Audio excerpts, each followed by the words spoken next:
Say that. Ooh, man. You fight with the boss now? That's how you know someone's... What are you doing for Halloween? What are you doing for Halloween? Well, I'm going to go visit my folks. Well, you better take a shovel to the graveyard. Just remember that.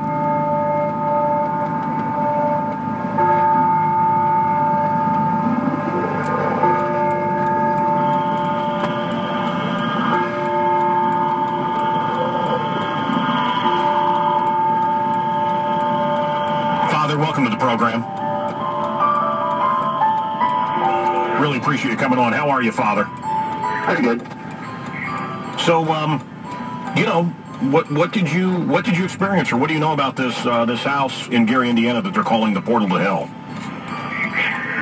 Well, I was called in to investigate the case when the incident happened at the emergency room in the Methodist Hospital in Gary. What happened? What happened at the emergency room? Now, I don't know about this either. Oh, okay.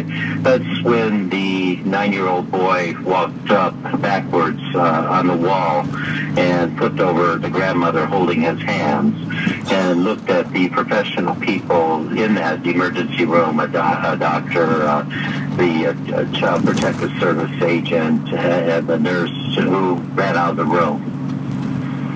Wow. And they called the security, called the police, they called the chaplain, and I happened to just be the chaplain on duty covering for the regular guy. He's off on Friday, Saturday, so I just cover for him, and they said, "You're a Catholic priest, can you come over here and perform an exorcism?"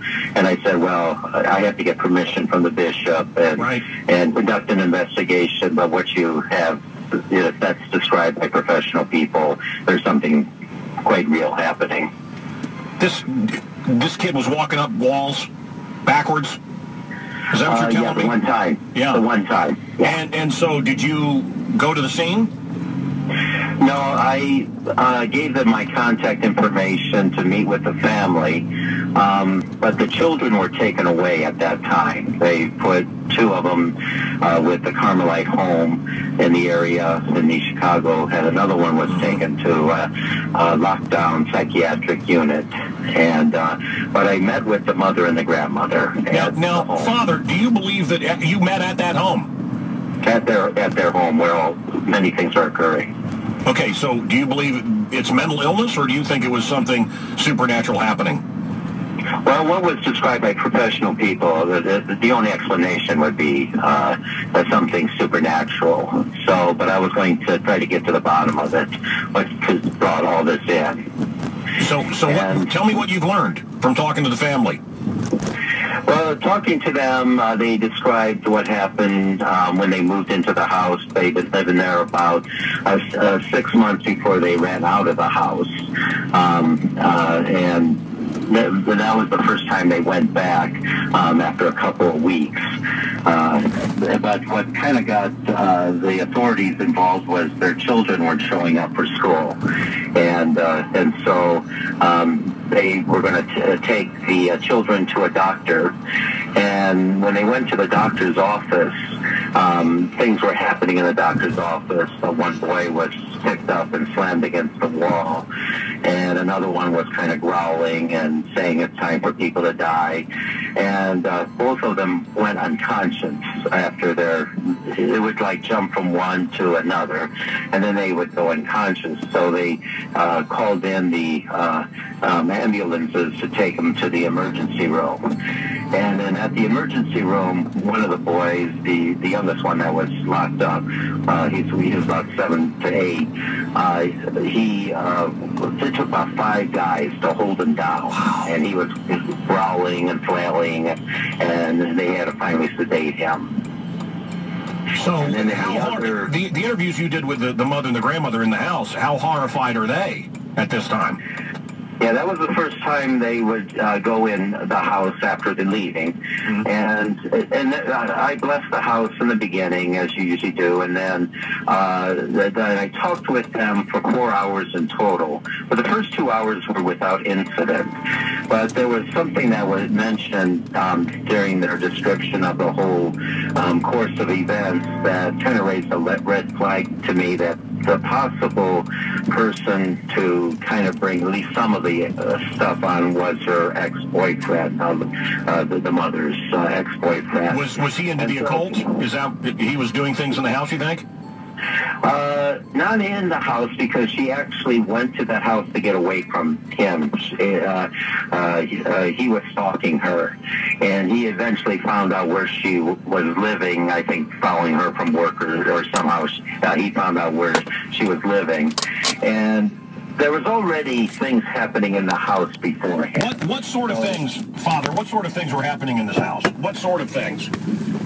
Yeah, the first, when they just moved in, see horse flies in the porch. And they were dead. And they would sweep them up one day, and then there would be a whole new series of horse flies the next day. Well, that's not a big deal. That's not supernatural. And then the next thing that was starting to happen was it was affecting the children. They would have bloody noses, bloody gums, bloody lips.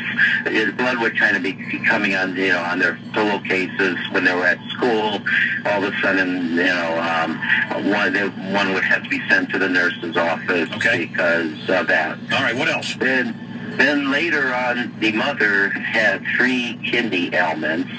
The 3 different kidney ailments, but again, that's... But did they hear voices? Did they see things? Well, the first thing that one time they were awakened in the middle of the night. They thought someone broke into their house and was pacing back and forth in the living room. And so when they turned on the lights, no one was there, but there were these muddy boot prints on their floor. Well, in Gary, Indiana, it probably was somebody that broke in. But they didn't find anyone. No. And then another time they would hear someone like walking up the stairs from the basement. Mm-hmm. And so they got kind of scared with that. They would never see anyone. And then they put a lock on that door, an outside lock. And then one time they were watching television, they would hear footsteps coming up the stairs. And then trying to open the door and pounding on the door. Wow. And when they went to open the door, no one was there. That's what we got on our recordings. All right, so how long ago was this, sir? This was back in 2011. In November, they moved in, and they moved out in April of 2012. All right, and where are the children now? They're at home with their parents, with the mom, mother, and grandmother. They don't live in the house anymore. They moved. No, they moved to Indianapolis. And no more incidents? No, it took an exorcism. It was actually 3 sanctioned exorcisms from the Diocese of Gary, which I performed to finally get rid of it from the mother, which seemed to take care of the children as well. So when you were performing exorcisms, did you hear ancient languages? Did you hear, did you experience anything that we understand as being someone possessed? Different voices? What did you experience during the exorcism? The only thing that she would manifest with her would be convulsions.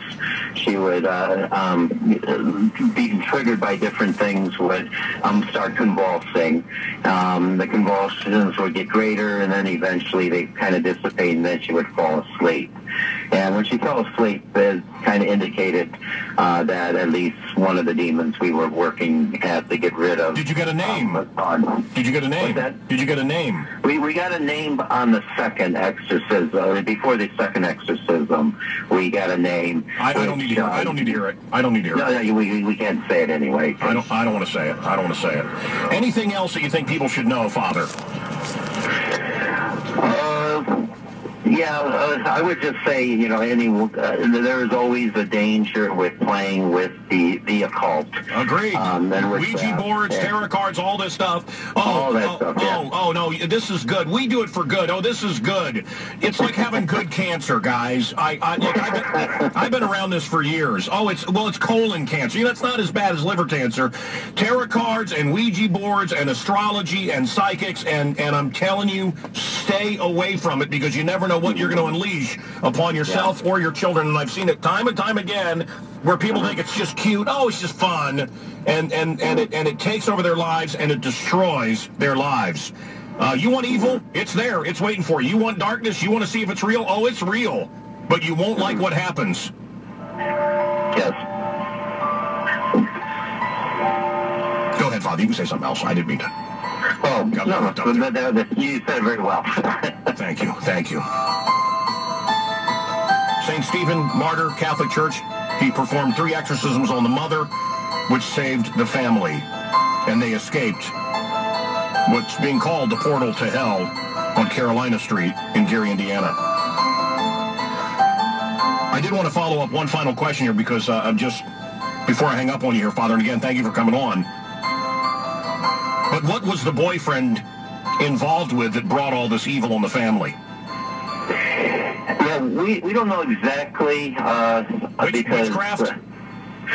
It seemed to be what made her move away from the boyfriend. She found out was married, and it was his wife that found her number either on his phone or in the bill or something, and called her and says, "What are you doing with my husband?" And she said, "Well, I didn't know he's a married man." And so she says, that explains a lot of things, and this relationship is over with. But she kind of said something a little bit more over the top, that you will regret ever messing with my husband. And so it kind of suggests that both of them were involved in something, perhaps what brought their relationship together. But as far as exactly what it is, we knew that when we were seeing if she could move again, but this time no one would know where she moved, and her brother had a lived in an apartment complex in Indianapolis, and there was an opening. So, do you think this guy's wife put some kind of hex or curse on him? Is that what you're thinking happened? What are you saying? Yeah, because when we went to when she moved into that house, and I blessed it and tried to make sure, was hoping to break whatever curse there was. She that night, throughout the night, he appeared in her dreams, raping her and, abusing her, trying to kill her, cussing at her. She would wake up and, try to go back to sleep, and the same thing would recur.